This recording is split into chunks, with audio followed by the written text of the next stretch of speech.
everyone, thank you for joining us on this exciting episode of The Counselor. My name is Olabisi Obayomi. On this exciting episode, we have a special guest, Mrs. Florence Aderonke SHONUBI. You're welcome, ma. Thank you. Yes, ma. It's going to be an exciting one today because we're going to be talking about a very important topic, which is on general lessons that our mother here has gone through over the years. If you remember, she had been with us in one of our episodes in the past where she talked about parenting and relating with in-laws. And it was a beautiful session where she prayed a heartfelt prayers for each and every one of us. And it was so good. If you've not watched that episode, please watch it just in the link. Click on the link here, and you'd be glad that you watched that episode because you'd be truly really blessed. So on this exciting episode, we're going to be talking about general life lessons. So our mother here, she's a retired civil servant, and she's also an entrepreneur. She has a catering business that is doing marvelously great in Lagos, R&B Catering Services, and she's going to be sharing with us some very key lessons that she has learned over the years in her experience here on earth. You're welcome, ma. Thank you for joining us again, ma. So You're welcome. Yes, ma. Thank you, ma. So we'd like to hear from you, ma. What are some of the key lessons that you have learned over the years in your experience as a civil servant up until, entrepreneurial work and every other thing? We just really want to glean from your wealth of knowledge, ma. Thank you so much. Yes, ma'am. I would like to start with my life history. Wow. I'm one of the 5 children born into the family of Samuel Adebayo. Happens to be the only female among the four boys. Wow. And I went to a very special school, a Catholic school in Ife, a ladies' high school. And I had other vocational educations. When in life, I believe that I have a special place in God. God has a special place for me because He has been nurturing me since I've been in my youth. And I've been a person that I don't really know God until a day, and that will bring me to the very first lesson that I learned in life, the fear of God and our eternal home. This day, I was with my mother because my mother is a businesswoman as well. She does catering as well. So that particular Sunday, I was with her, helping her to do one thing or the other. Then my father came around. He now told me and my mother, "Is this what will take you to the kingdom of God? Being a Sunday, you have not gone to worship your God."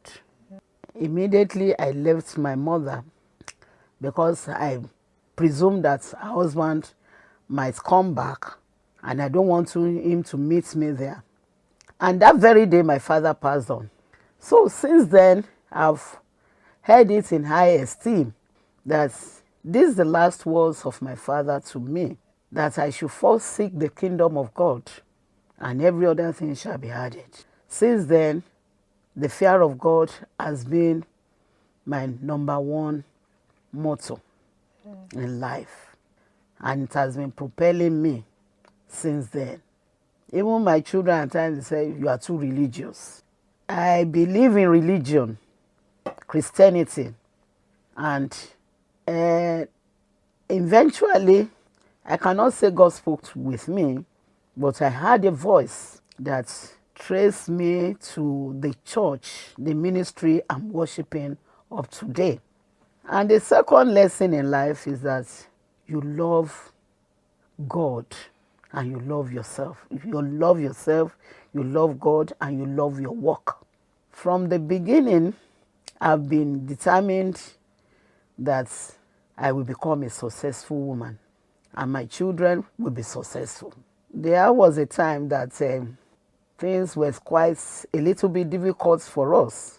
But each time I look back, I have colleagues that are men I'll be telling myself, if these men have wives and they have children they cater for and we earn the same salary, why won't I?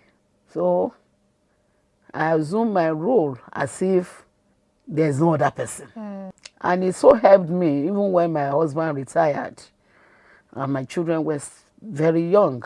So I was able to go on with life, and I gave my children all they needed in life to become somebody. I worked with Lagos State House of Assembly for 35 years, and during that period I learned as well from my husband that punctuality is the key of life. Throughout my 35 years in the ministry, it's either I don't come to work, but I will not be late. So I've learned that punctuality is the soul of business. Ditto when I took over the business of my mother. This punctuality has made my customers to love me because I will be there ahead of their events. Then another lesson that I learned in life is that no situation is permanent. So I taught my children, even when I have, I will let them believe that I don't have. I will have to manage so that in any situation in life, they too will be able to go through life without problems. Another lesson that I learned now from the goings around in the world is that don't rely on anyone. Rely on your God. That's why I don't have friends. I don't have friends. My children are my friends. Whatever I want to discuss, I discuss with my children because I know they cannot lead me astray. And my husband, like I told you, was also my friend. In life, once you believe in God, you will have the fear of God, and God is nurturing you. You can never go astray. And put others first in whatever you are doing. Let the feelings of others concern you. And that's why nobody that comes into my home, whether the children that God has given me or those that Jesus Christ has handed over to me, I treat them equally. I learned that lesson from my mom. My mom, when we were young, I told you she was a caterer. She has about 6 ladies that work with her, but none of them can cook her meal. She would say, go and do it. Say, how can I be cooking for everybody? Say, go and do it. And later in life, when I went to secondary school, it now pays me. One of the girls that worked with her was now working in our school. Immediately she saw me. In fact, she became my mother because I left Lagos to Ife to study. No, I have nobody in Ife. I've never been to Ife before. She now became my mother. She knows what I want. She knows what I take. She knows what I hate. The mommy, don't worry. Leave Ronke with me. And I now learned a big lesson that anybody that comes your way, treat them well. If my mother have treated her otherwise, she would have treated me too otherwise. So that's a great lesson that everybody must learn in life. Don't belittle anybody. Treat anybody that comes your way with the fear of God. Thank you so much, Ma. Thank you very much. In this world that people are not even taking, some of these lessons to work, and punctuality has not been something that people still think about in these days. That they'll feel like I can get to work anytime, I can do anything anytime. But it's important that we still go through all of these lessons and take them dearly, ensuring that we take people and we put priority in the lives of people and help other people. I'd like to ask that, what are those key things that you have learned in your entrepreneurial journey, that is in the catering business and some of the things that you're doing right now? What are the key things that has helped you to be on the top of this in quotes game of business? One of those, the thing that kept me going in my big catering business is number one, punctuality, like I said. Then secondly, quality. I I don't play with the quality of my food, no matter what. Even when the profit is not that much, I want to give my best. And honesty is the key word again. You have to be honest. In the catering world, I've learned from other caterers, if you ask to deliver food for 200 guests, how can you make a profit when you are delivering to 250? And to me, I believe God has given me that business again as a ministry. Because if I do otherwise, I don't know how many people will be coming across. Most of my customers that I have, they are handover customers. Once I give my service to one person, that person will now talk about me with another person. Try my caterer. She will never disappoint you. Not that she will serve 100 people and say she has served 300 people. Because that's dishonesty. Yes. And God does not like it. I will tell you, if you ask me to prepare for 300, I will tell you I prepare for 350. But if you are stretching me too much, I will tell you no. So I usually give them surplus over whatever they ask me to do.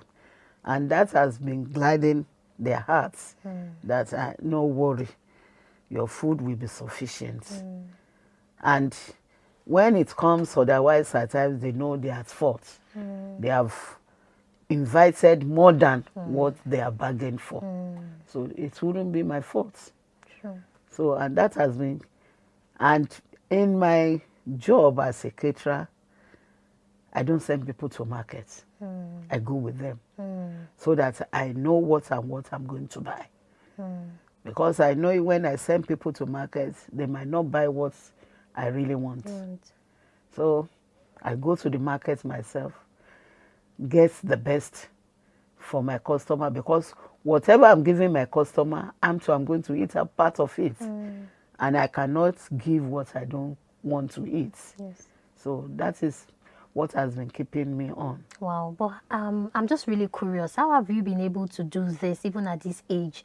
You know, that you're still going to the market and, you know, doing all of these things that our youth these days will feel lazy about to get themselves to work. Number one, I use it as an exercise. When I'm going, I'm not trekking. I go in the car, and when I get there, the only thing I make sure I do is that I will stay at a strategic point, seeing what I want to buy. My cooks or those working with me will go and check it well. You know what I want. That is what I want. Go and price it. How much is it? Then I will give them the money. They will now take them, cart them to the car, and there I go. I'm already at home. Wow. But you still cook the food. You still do all of these things as well. I have cooks that do the cooking. I only supervise. Yes. Okay. I only supervise. Yes. Well done, ma. Once everything is ready, even every other thing I give to people to purchase for me, except for ingredients. Then I get other spices in bulk. I get them ready at home. But any other thing that I feel that people can help me purchase, they purchase for me. And by over years, they know my standard. They know that if they bring anything that I don't want, I will not buy it. Sure. All right, so I subcontract some of the area of my business to some people. Okay, ma. I would like to ask for some retirees that they're no longer working and they are wondering what they can do, what can you say to them? How can you guide them into not being a liability to themselves and maybe their family members or something? That's a very good question. Even before retirement, one should, because personally I've started this catering business before my retirement, one should be able to look inward and look for whatever you have passionate in that will not give you stress.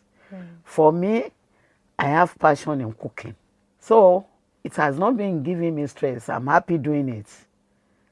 Even before I started my business, I've been doing it for friends. So just look at yourself, even before your retirement. If you are looking at maybe in the next 5 years I'm going to retire, look inward. Look at what has been making you to be happy, what you can do without any stress, the passion you have. Some people, they have passion in teaching. Some people have passion in dressmaking. Some people have passion in matchmaking. Or just look at yourself. See what you have passion in. Everybody cannot be a caterer. You find your passion and start a business around it, so that will not be a liability to your children or to your family. Thank you so much, ma'am. Thank you. I would like you to now give a word of counsel to our young ones right now on the path that they are following, seeing how, the world is at this time. What are the things that you like us to take note of to help us, to guide us into the fulfillment of, God's plan and purpose for our lives? To our young ones, because of the situation in the universe, in the world presently, don't stick to a job. Whilst you are doing your job, look for something that you can do at your spare time that can be bringing in resources. Because not only in Nigeria that things are very expensive, it's all over the world. We are in recession now. So we need to find something doing that will bring resources to our home.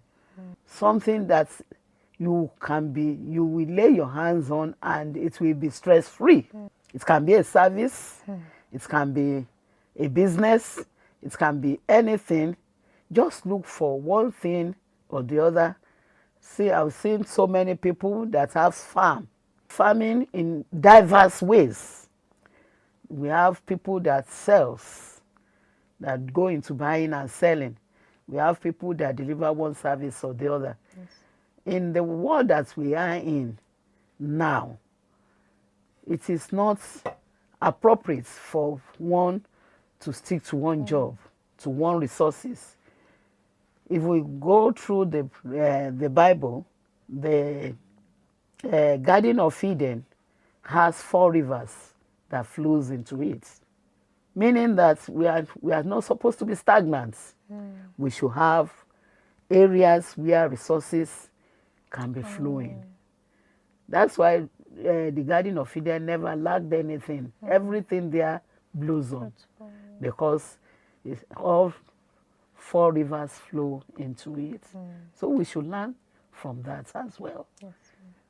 Wow, what a beautiful and such wealth of wisdom that you've shared with us today, ma. Thank you so much. And I believe that you've really been blessed. You have gleaned so much from the experiences that our mother has shared today.